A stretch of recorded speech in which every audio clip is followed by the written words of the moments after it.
Welcome to Health, Wellbeing and Lifestyle, where professionals in the field inform, educate and inspire the community to be healthier, more balanced and live the lifestyle they love. Our first guest today is Daniella, and she's here to discuss the topic of the importance of meditation and its misconceptions. Welcome, Daniella. Thank you, Megan. Daniella, a lot of people have heard of meditation. Why is it positive for individuals to meditate? Meditation's been around a long time, right? I know that there are a lot of people who think that meditation is some kind of trend, it's trendy, everyone's doing meditation, so it's something we should get on board with or whatever. But, it's a 5,000-year-old fad, let's say that. And every culture on the planet has a form of meditation. It's important, first of all, to find the right meditation that suits you. And there are many out there.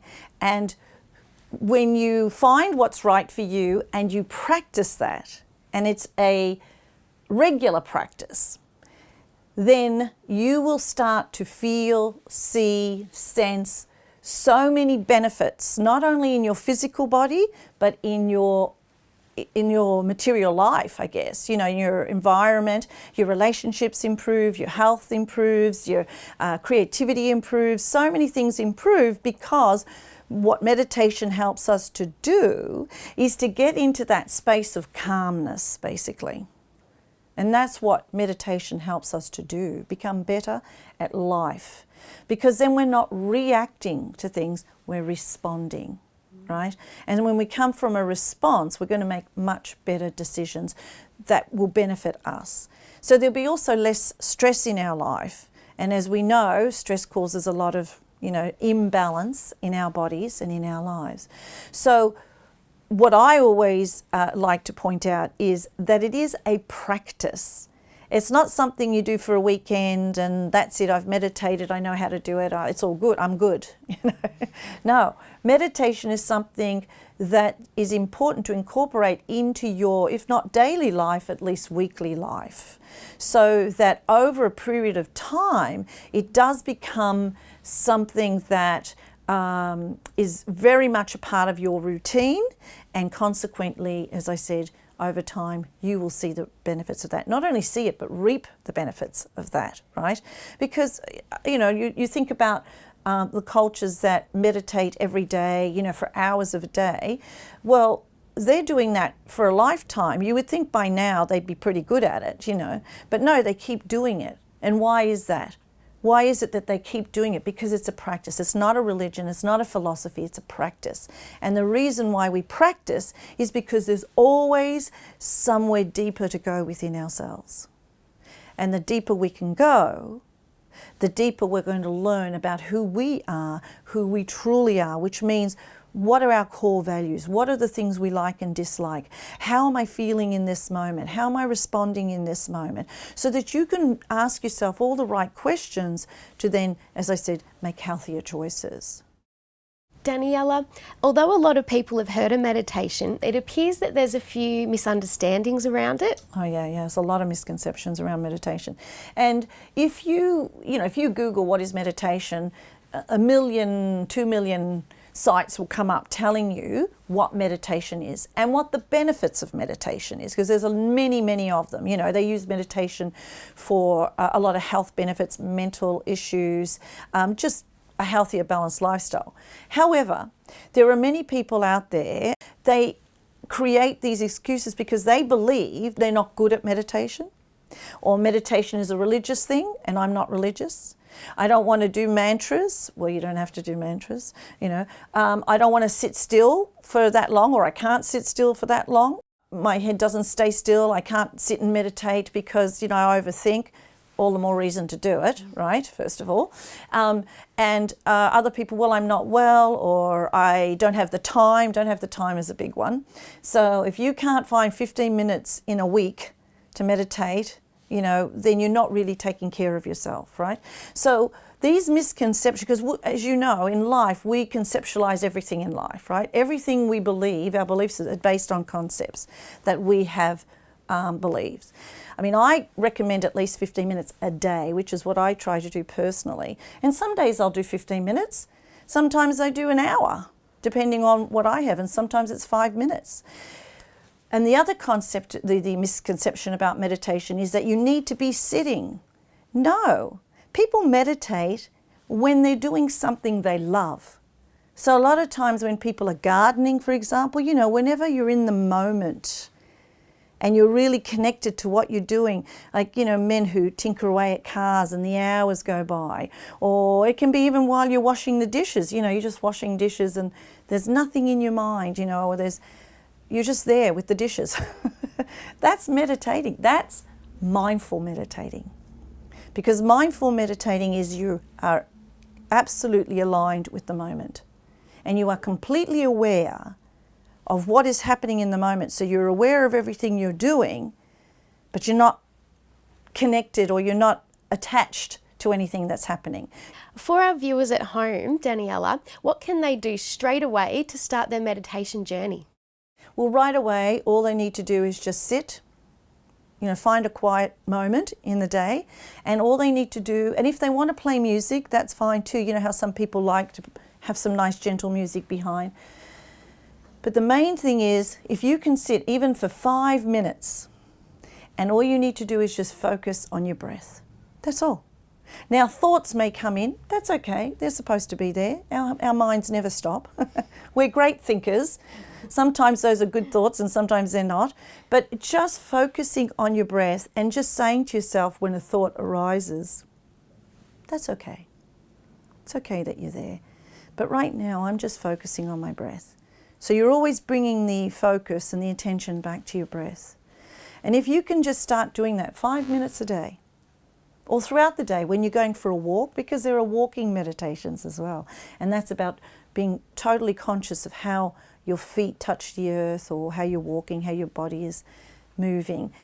Daniella, that's such wonderful, fantastic information. Yeah, thanks. Thank you so much. Oh, my pleasure. If you'd like to know more about Daniella and the importance of meditation, please go to her webpage on our website, healthwellbeingandlifestyle.com.au. And after the break, we'll have another interesting guest with another interesting topic. Stay tuned. After the break, trauma therapist and author Melissa Hiemann will be talking about how trauma affects our finances and our relationship with money.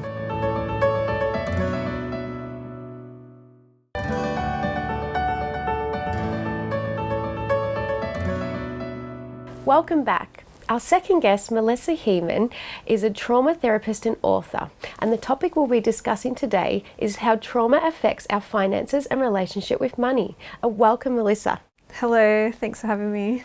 Melissa, how does early trauma affect our relationships with money?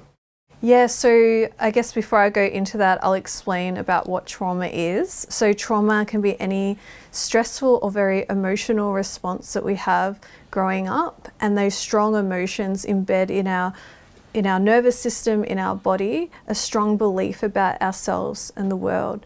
So for example, with money, if we grew up in a family where our parents and our family was always saying, oh, our rich uncle, he's so evil, he's so bad, he doesn't share his money, I might grow up thinking, well, if you have money, you're a bad person. And so in that particular case, I will make sure I don't have lots of money because unconsciously I don't want to be a bad person. Another belief could be that, so say I grew up in poverty and I grew up, we didn't have much money, we were always scraping by. That will normalize to me. I will believe that that is what it's like to be in a family, to live, that you're always stressing about money, fighting about money and never having enough. And so we can take that generational trauma with us into adulthood and just recreate those beliefs. Melissa, how does money management affect our relationships with other people? Firstly, we have a relationship with money ourselves. And so when we relate with money, maybe we might be anxious, maybe we might want to hold on to money, maybe we want to get rid of it all, and we don't know why. And how this can affect us in relationships if we both have conflicting conditioning or trauma from growing up on how to manage money, then it's going to get really frustrating. And there's high rates of divorce because of financial issues. So for example, if there's a relationship where a husband and wife, they both manage money very differently, there might be a lot of conflict in the house around it. And so, for example, one partner always wants to go buy designer clothes and outfits and get rid of all their money, and the other partner always wants to save and make sure that they have enough to eat, roof overhead. And so if the partners are fighting around that, two things will happen. They might lose their relationship with each other, or they're just a high conflict. It's not very nice. And also the kids might be watching that, and the kids are watching that relationship and thinking, wow, money causes a lot of fights. When I get into a relationship when I'm older, we're just not going to talk about money, you know, or we don't want to, like, I don't want to have money because it causes fights, and that continually gets passed down. The other thing can be in terms of our own relationship with money. It's like, do we trust that more money is going to come in, or do we hold on to it? Because some people have trauma around money has been stolen from them, and because of that they constantly get rid of all their money in their account, because they have this trauma, they have this fear, and then someone else might have, you know, grown up with poverty, and they like come to, say, Australia, and they have all these opportunities and they start making money, but they keep all the money and they don't even look after themselves properly because they want to hoard all of the money. They don't trust that more is going to come. It can be very triggering when you're in a relationship with someone that has different conditioning and traumas and emotions around money. It can cause a lot of arguments and fights. So some specific examples of money mismanagement might be someone that is gambling. So what can happen is that maybe when they first gambled, they got a very strong positive response, positive chemicals like dopamine. They're like, oh, this feels amazing. And then what happens is, even though they start getting rid of their money, their brain has this very strong file, this very strong memory, that this gives you a very positive experience and you get lots of money out of it. And that's why these people will keep gambling until they might lose their family, their house, their relationships, because they're chasing that initial dopamine release. And the same can be with just spending in general. Like, women like to go shopping and spending. I think it's quite natural. I think it comes from the hunter-gatherer days where we were gatherers. Kind of want to go out and gather still. And so basically what happens is we might spend a lot of money, look at our account, feel shame about that money mismanagement, and this can go on for years and years. Maybe it started happening in our early 20s when we first started making money. And so then what happens is, when we see that, as soon as we get a bit of money, we want that dopamine release again. We don't want to feel that shame and that guilt. And so it's self-perpetuating. The way that we deal with that shame and that guilt of we've mismanaged our money again is we actually go and do the exact thing that's causing it and go shopping to try and feel better. So these specific issues, when you bring them into a relationship, you can imagine for a person that doesn't understand why they're having those trauma responses and why they're doing certain things, even though it's sabotaging their life, it's going to be very hard when their partner is like, why are you doing that? And it's conflicting with the family goals or having their basic needs met. Melissa, what advice do you have for our viewers that might be experiencing money management problems due to trauma? So firstly, you can get an indication of maybe your relationship with money, your personal relationship, and we speak about it in terms of attachment. So do you have an anxious attachment with money? Are you always checking your account to make sure the money's in there? Or do you have an avoidant attachment with money? Maybe you hate checking your bank account, you avoid it at all costs, you avoid looking at your money or having any financial education. And there can be so many grey areas in between there. Maybe you love money more than anyone else, you know, and you just do bad things to try and get as much money as you can. Because of trauma, you feel some kind of deficit, or that you aren't worthy without money. So when you get those indications and clues as to, yeah, maybe I do mismanage money, maybe I have some shame, if you can work through that shame and you can maybe reach out to a financial counsellor, which are actually free in Australia, you can start to work through that and maybe start reading about money, because when we don't understand something, then we can be scared of it. You know, if we don't understand how to invest and what that's actually like without the emotions, then we're not going to do that and look after our future selves. So the first step is release the shame and then get education and support around that. Thanks, Melissa. That's such a hot topic. If you'd like to know more about how trauma affects our finances and relationship with money and Melissa Hiemann, please go to her webpage on our website, healthwellbeingandlifestyle.com.au. And after the break, we have another interesting guest with another interesting topic. After the break, breathwork expert and life coach Christine Hart-Savage will be talking about reversing stress and burnout.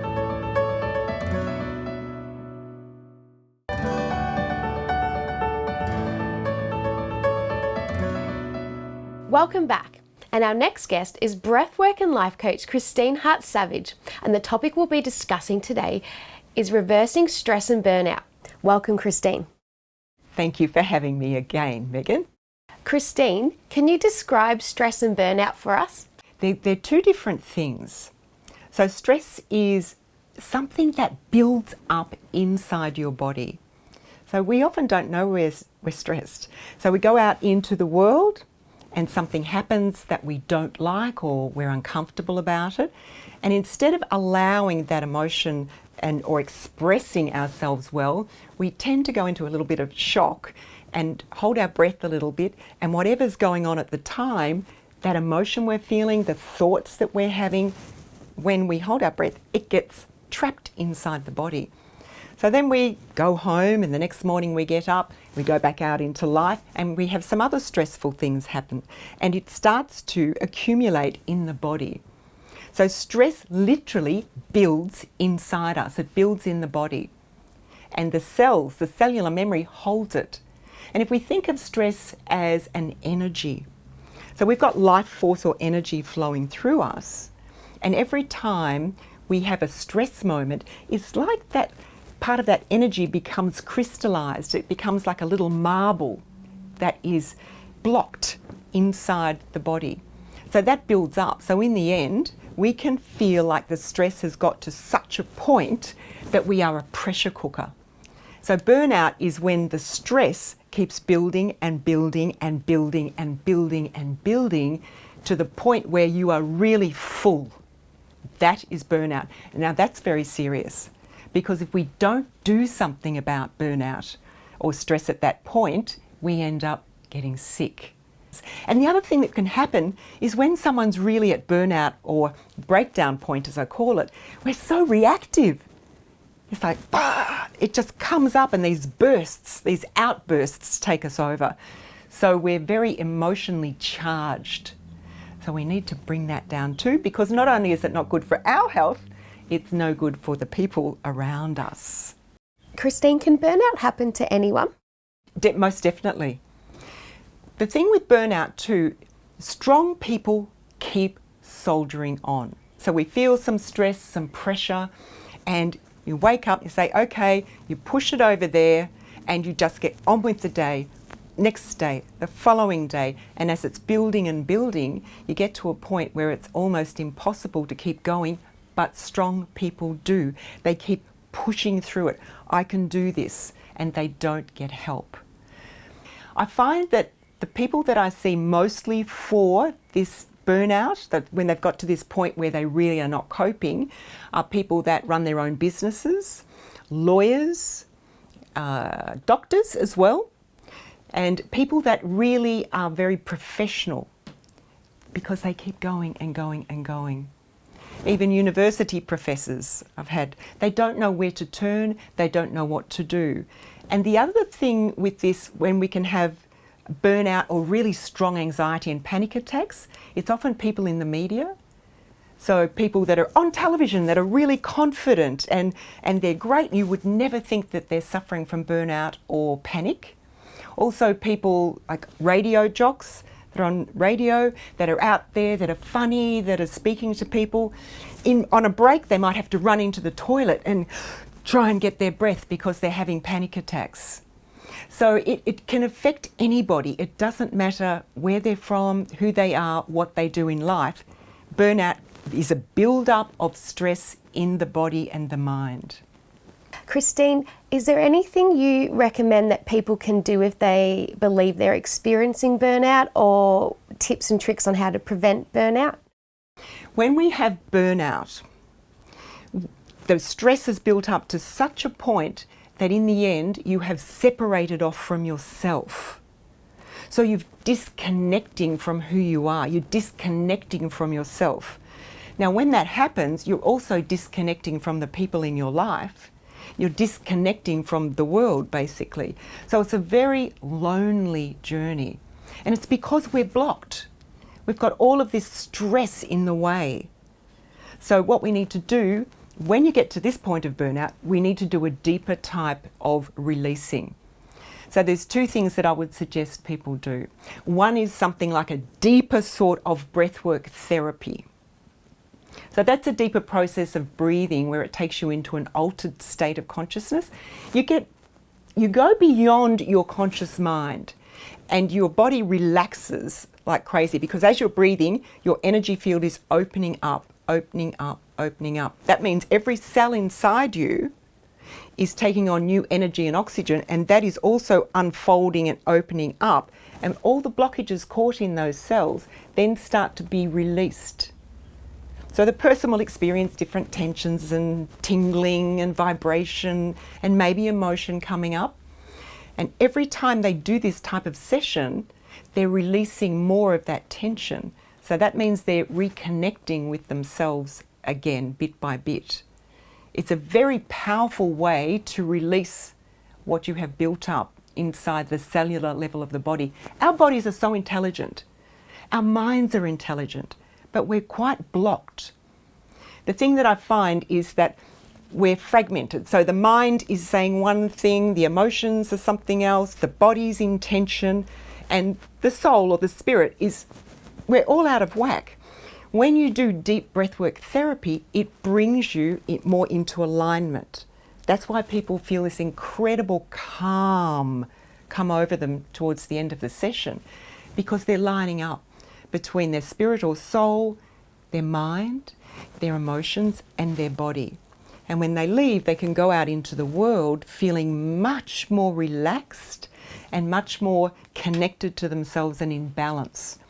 So that type of therapy is what people need to start releasing that deeper cellular level of burnout. We need to really reverse that burnout. And then as well as that, I would suggest people have a daily program. And they definitely need to learn to breathe correctly, so they need to find a good breathing coach. And I know one of those. And also have a meditation program as well.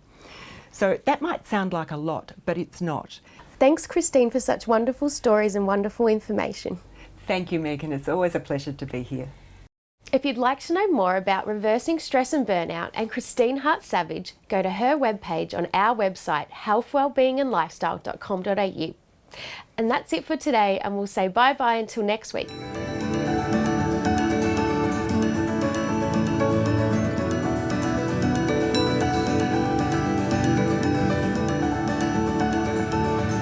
If you'd like to know more about our show, please like us on Facebook, follow us on Instagram, and subscribe to our YouTube channel.